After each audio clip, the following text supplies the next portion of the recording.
ఈ రోజు మనం వైకింగ్ సీజన్ 5 ఎపిసోడ్ 13లో ఏం జరగబోతుందనే చూడబోతున్నాం. మన ఛానల్ని ఫస్ట్ టైం చూస్తున్న వాళ్ళు ఎవరైనా ఉంటే దీని ముందు సీజన్స్ అన్నిటిని చూసి ఆ తర్వాత ఈ ఎపిసోడ్ని కంటిన్యూ చేయండి. దాని లింక్ కింద డిస్క్రిప్షన్లో ఇస్తా. ఓకే, ఇప్పుడు ఈ ఎపిసోడ్ ఓపెనింగ్లో ఐవర్ వాడి గ్రేట్ హాల్లో కూర్చున్నాడు. పోయిన ఎపిసోడ్లో మార్గరెట్ని ఐవర్ చంపినందుకు విట్సర్క్ ఐవర్ పై చాలా కోపంగా ఉన్నాడని చెప్పి వాడి ఫేస్ చూస్తుంటేనే మనకు అర్థమవుతూ ఉంది. ఐవర్ హెరాల్డ్తో నువ్వు ఎప్పుడు ఇంగ్లాండ్కి వెళ్ళబోతున్నావు, యోర్క్ టౌన్లో నాకు నమ్మకమైన ఒక ఇన్ఛార్జ్ని వదిలొచ్చాను అని చెప్పాడు. హెరాల్డ్ వాడెవరో చూడడానికి నాకు ఆతృతగా ఉంది, కానీ యోర్క్ టౌన్ అనేది ఉత్త స్టేజింగ్ పోస్ట్ మాత్రమే. అక్కడికి వెళ్ళి నా వాళ్ళు విశ్రాంతి మాత్రమే తీసుకోగలరు, అదేం పెద్ద కింగ్డమ్ ఏం కాదు అని చెప్పాడు. ఐవర్ యోర్క్ టౌన్ కూడా నా రాజ్యంలో ఒక భాగంగానే నేను చూస్తాను, అది నీకు ఎలాగైనా కనిపించవచ్చు, నువ్వు అక్కడికి వెళ్తే నాకు సంతోషమే అని చెప్పాడు. హెరాల్డ్ నువ్వేమి నా గురించి బాధపడాల్సిన అవసరం లేదులే ఐవర్, నేను అక్కడికి వెళ్ళి చాలా సంపదనని బానిసల్ని తీసుకురాబోతున్నాను అని చెప్పాడు. ఐవర్ వాడి పక్కనున్న విట్సర్ని చూసి నీకేమైంది అలా కూర్చున్నావు మై లిటిల్ బ్రదరు అని అడిగాడు. నేనేమి నీ బ్రదర్ కాదు ఐవర్, నేనెందుకు ఇలా ఉన్నానని చెప్పి నీకు బాగా తెలుసు. నువ్వు మార్గరెట్ని చంపేశావు, నీ వల్ల ఒక అమ్మాయితో క్లోజ్ గా ఉండి ఆమెను సంతోషపెట్టి పిల్లల్ని కనలేవు అన్న విషయం మార్గరెట్కి తెలుసన్నందువల్లే కదా ఆమెను చంపేశావు అని అడిగాడు. ఐవర్ చాలా కూల్ గా అది నిజం కాదు విట్సర్క్, ఏంటి స్వీట్ హార్ట్, అందరికీ ఆ న్యూస్ చెప్పే సమయం వచ్చింది, నీ నోటితో చెప్పు అని ఫ్రైడిస్ కి చెప్పాడు.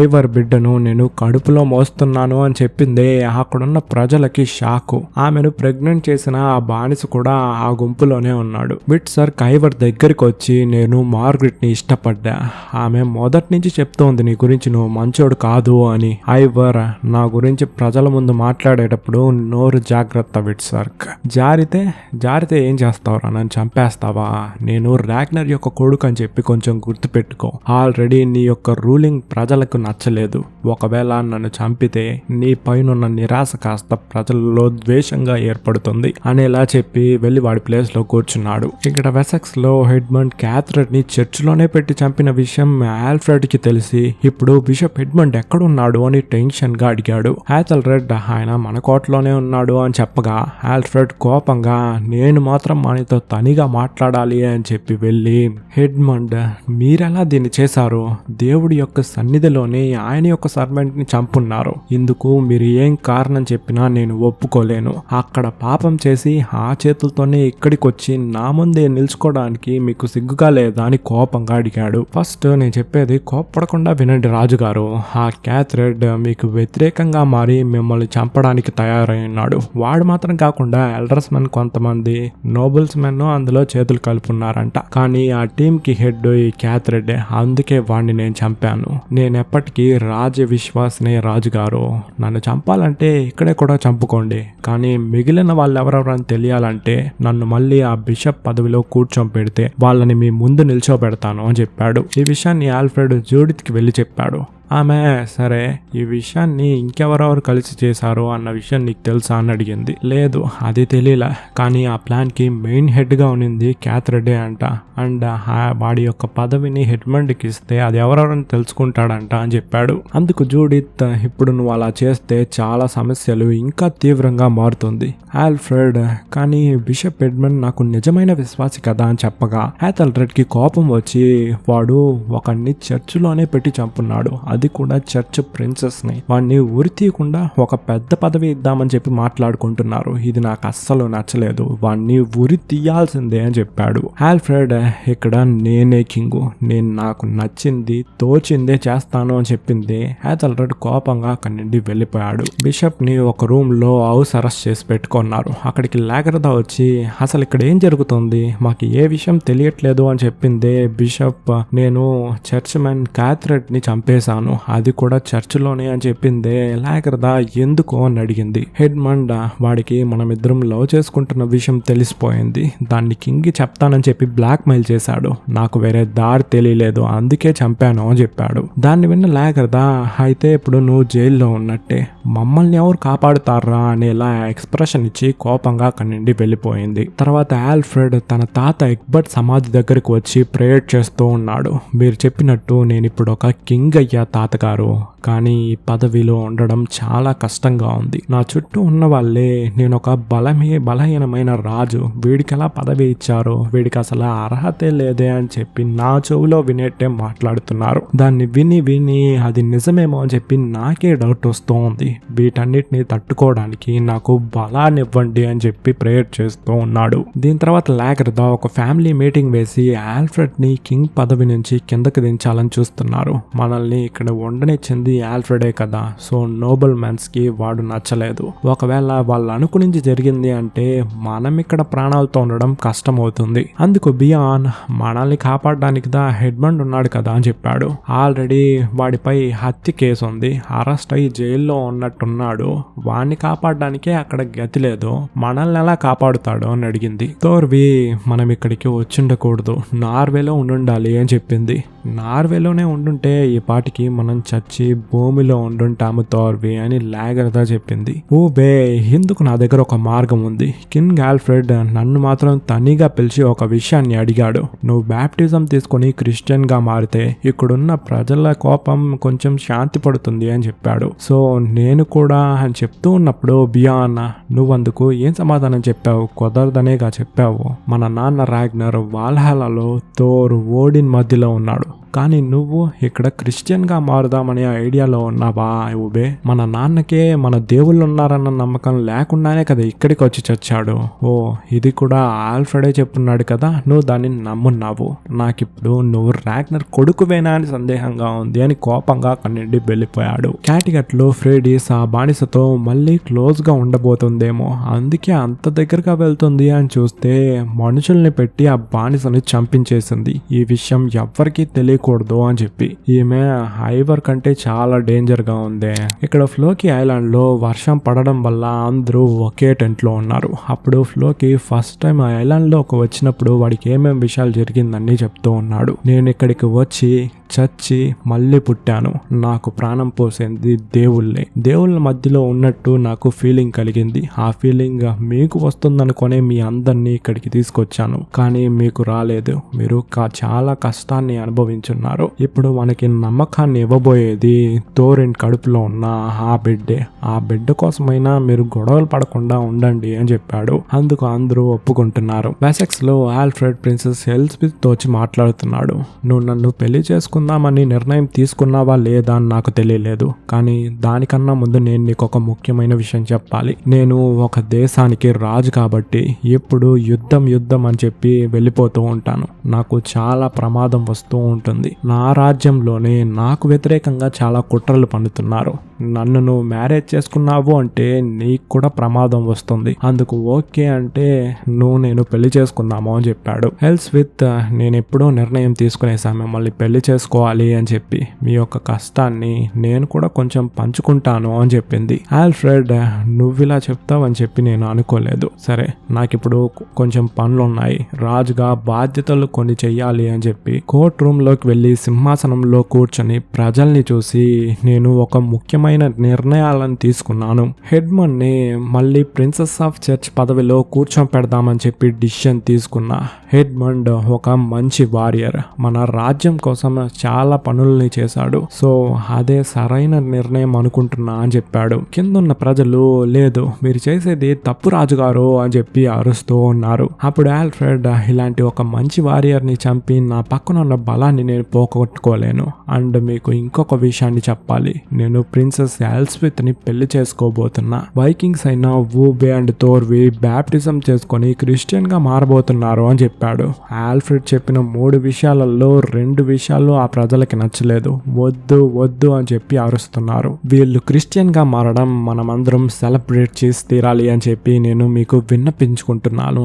వీళ్ళ యొక్క హెల్ప్ తోనే మనపై అటాక్ చేసి ఆ వైకింగ్స్ ని మనం ఆపగలము. సో అందరూ నాకు కోఆపరేట్ చేయండి అని చెప్పి అడిగాడు. కానీ కిందున్న ప్రజలు వీడికి వ్యతిరేకంగానే అరుస్తూ ఉన్నారు. దాని తర్వాత జూడిత్ యాథెల్రెడ్ తో తనిగా మాట్లాడుతూ ఉంది. హెడ్మండ్ ని ఆ పదవిలో కూర్చోపెట్టడం నీకు ఇష్టం లేదని చెప్పి నాకు తెలుసు, అయినా కూడా నువ్వు నీ బ్రదర్కి హెల్ప్ చేయాలి, వాడి చుట్టూ చాలా శత్రువులు ఉన్నారు అని చెప్పింది. యాథల్ రెడ్ వాడు నా బ్రదర్ కాబట్టి నేను వాడికి సపోర్ట్ చేసి తీరాలి అని చెప్పాడు. జూడిత్ మీ తమ్ముడికి పెళ్లి జరగబోతోంది, దీని తర్వాత నీ పెళ్ళే, నీకు పెళ్లి కూతురు నేను వెతకబోతున్నాను అని చెప్పింది. యాథల్ రెడ్ మీకు ఆ కష్టాన్ని నేను ఇవ్వలేదులే అమ్మా, నేను ఆల్రెడీ ఆ అమ్మాయిని చూసుకున్నాను. చర్చ్ ప్రిన్సెస్ గా చనిపోయిన క్యాథరెడ్ ఉన్నాడు కదా, ఆయన కూతురు హ్యాథన్ఫిల్ ని నేను పెళ్లి చేసుకోబోతున్నాను అని చెప్పాడు. దాన్ని విన్న జూడిత్ కి షాక్, ఎందుకు వీడు ఆ అమ్మాయిని పెళ్లి చేసుకోవాలి అని చెప్పి. తర్వాత యోర్క్ టౌన్ కి హెరాల్డ్ గార్డ్ వచ్చి చేరాడు.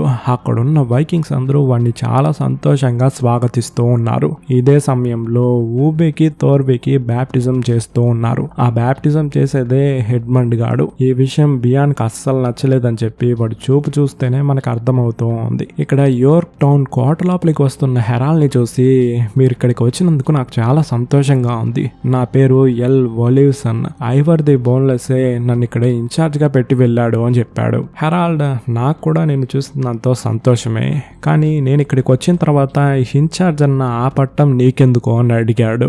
అందుకు వాడు ఏ సమాధానమో చెప్పలేదు. వెసెక్స్ లో క్రిస్టియన్ గా మారిన ఊబే అండ్ థోర్బీ మాట్లాడుకుంటూ ఉన్నారు. ఊబే నాకు వైకింగ్ గా ఉన్నా క్రిస్టియన్ గా ఉన్నా ఒకేలాగుంది, ఏ డిఫరెన్స్ కనిపించడం లేదే అని చెప్పి మాట్లాడుకుంటున్నారు. దీని తర్వాత ఆల్ఫ్రెడ్ కి ఎల్స్బెత్ కి మ్యారేజ్ జరుగుతూ ఉంది. అక్కడ అందరూ ఉన్నారు, లాగర్దా, యాథల్ రెడ్, జూడిత్ అని చెప్పి. బియాన్ వెనుకల ఒకడు బియాన్ నే చూస్తూ ఉండడం బియాన్ కూడా గమనించేశాడు. ఆ పెళ్లి అయిపోయిందే, బయట కూర్చున్నప్పుడు వాడే వచ్చి నువ్వు బియాన్ ఐన్సైడ్ అని అడిగాడు. బియాన్ అవును, నువ్వెవరు అని వాడి మొహం కూడా పైకెత్తకుండా మళ్ళీ తిరిగి క్వశ్చన్ చేశాడు. మన ఇద్దరికి కొన్ని పోలికలున్నాయి అని చెప్పిందే. బియాన్ తలపైకెత్తి ఎలా అని అడిగాడు. నా పేరు మ్యాగ్నస్, రాగ్నర్ యొక్క కొడుకుని. మన నాన్న యుద్ధానికి వచ్చినప్పుడు క్వింత్రిత్ తో క్లోజ్ గా ఉన్నందువల్ల నేను పుట్టాను. దాని తర్వాత ఈ కోటలోని 11 ఏళ్ళు ఆల్ఫ్రెడ్ తోనే పెరిగాను. ఒకరోజు నన్ను వీళ్ళు బయటికి గెంటేశారు. రాగ్నర్ యొక్క చావు తర్వాత చాలా కష్టపడి ఈ ప్రజల మధ్య సర్వైవ్ అయ్యా. ఏదో ఒక రోజు మీ అందరినీ కలుస్తానని చెప్పి నేను అనుకున్నాను. ఈ రోజు నేను చూసేశాను, అది చాలు. ఇక్కడున్న ప్రజలు మీరు కింగ్ ఆల్ఫ్రెడ్ కి సపోర్ట్ చేస్తున్నట్టు చెప్తున్నారు, అది నిజమా? అది నిజంగా ఉంటే మీరు వాడికి సపోర్ట్ చేయకూడదు అని చెప్పాడు. బియాన్ కొంచెం ఫీలింగ్ గా వాడి దగ్గరికి వెళ్ళి నువ్వు ఇకపై దారిపోయిన రాగ్నర్ కొడుకు కాదు అని చెప్పి హక్ చేసుకుంటున్నాడు. యోర్క్ టౌన్ కోట లోపల హెరాల్డ్ ఒలివ్సన్ తో మనం వెసెక్స్ సిటీని అటాక్ చేయబోతున్నాము. నేను ఆల్రెడీ ఆ వేర్లతో యుద్ధం చేశాను కాబట్టి ఓడించేస్తాను, నువ్వు కూడా నాతో వచ్చి జాయిన్ అవ్వచ్చు. కానీ దాన్ని అటాక్ చేసిన తర్వాత మళ్ళీ మనం క్యాటిగట్ కి వెళ్ళి ఆ ఐవర్ ని ఓడించబోతున్నాము అని చెప్పాడు. ఒలివ్సన్ నేను ఆల్రెడీ ఐవర్ కింద పని చేసేవాడిని, వాడికి వ్యతిరేకంగా వెళ్ళమంటున్నావు?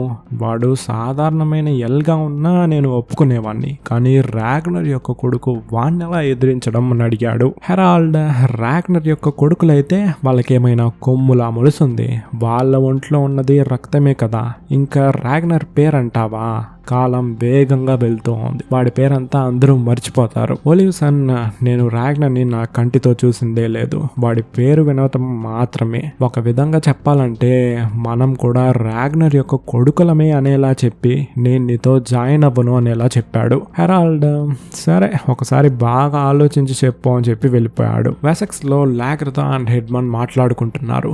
కింగ్ ఒక చిన్న పిల్లోడిగా ఉన్నా చాలా ధైర్యమైన వాడిని నేను అని చెప్పి అందరికీ చూపించేశాడు కదా అని చెప్పింది. హెడ్మండ్ నేను అనుకున్న దానికన్నా చాలా ధైర్యమైన వాడిగానే ఉన్నాడు, కానీ వాడు సేఫ్ గా లేదు, వాడిని పదవి నుంచి కిందకి లాగి చంపాలనుకుంటున్నారు, అది ఎవరని చెప్పి మనం తెలుసుకోవాలి. ఆల్ఫ్రెడ్ ని తీసేసి వాడి అన్న ఎథల్ రెడ్ ని పదవిలో కూర్చోబెట్టబోతున్నారని న్యూస్ మాత్రమే నేను తెలుసుకున్నాను, అది ఎవరని నేను కనిపెట్టలేకపోయాను అని చెప్పాడు. చూస్తే ఎథల్ రెడ్ ఎవ్వరికి తెలియకుండా చర్చ్మెన్స్ తో నోబుల్ మెన్స్ తో సీక్రెట్ గా మీటింగ్ కి వెళ్తున్నాడు.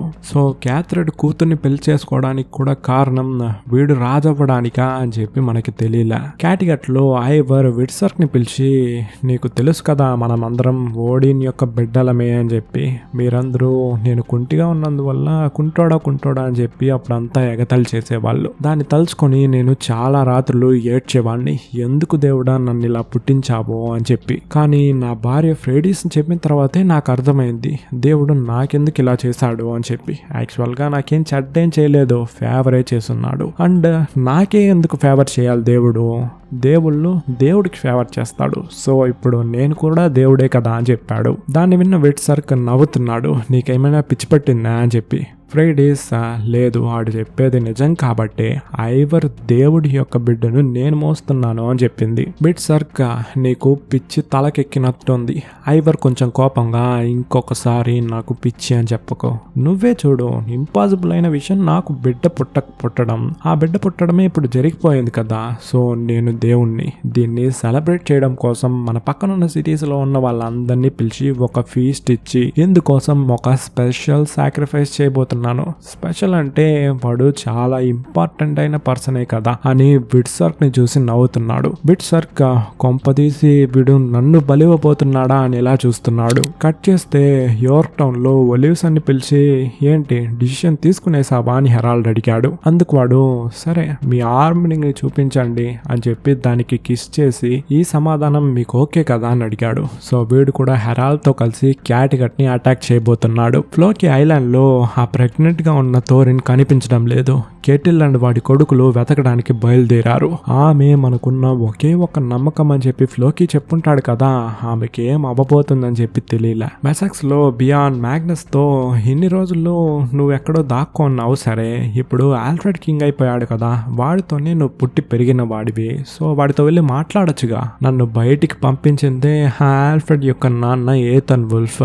నాకేమైందని చెప్పి వాడు వెతకను లేదు, నన్ను వెతుక్కుంటూ రాలేదు. మన ఫ్యామిలీ అందరికీ వాళ్ళు ద్రోహం చేశారు. నాకు, రాగ్నర్ కి, ఇక్కడ వైకింగ్స్ విలేజర్స్ గా వచ్చారు కదా, వాళ్ళని కూడా చంపారు. నువ్వు వాళ్ళకి సపోర్ట్ గా ఉండకూడదు బియాన్ అని చెప్పాడు. క్యాటిగట్ లో ఐవర్ చెప్పినట్టు బలివ్వడానికైనా అన్ని ఏర్పాట్లు జరుగుతూ ఉంది. అక్కడికి రాము అన్న ప్రజలందరినీ ఈడ్చుకొచ్చి ఐవర్ వస్తున్నప్పుడు మోకరిల్లాలి అని చెప్పి కొడుతున్నారు. ఐవర్ సెంటర్కి వచ్చి ఈరోజు మనం ఒక బలినివ్వబోతున్నాము, ఆ బలిని తీసుకోరండి అని చెప్పి అరిచిందే గుడిసెలో పడుకున్న సీరే భయపడి పైకి లేసేశాడు. ఈ క్యాటిగట్లో ఇంకా ఏమేమి నేను చూడాలరా బాబోయ్ అన్నట్టు వాడి మొహానికి ముసుగేసి తీసుకొస్తూ ఉన్నారు.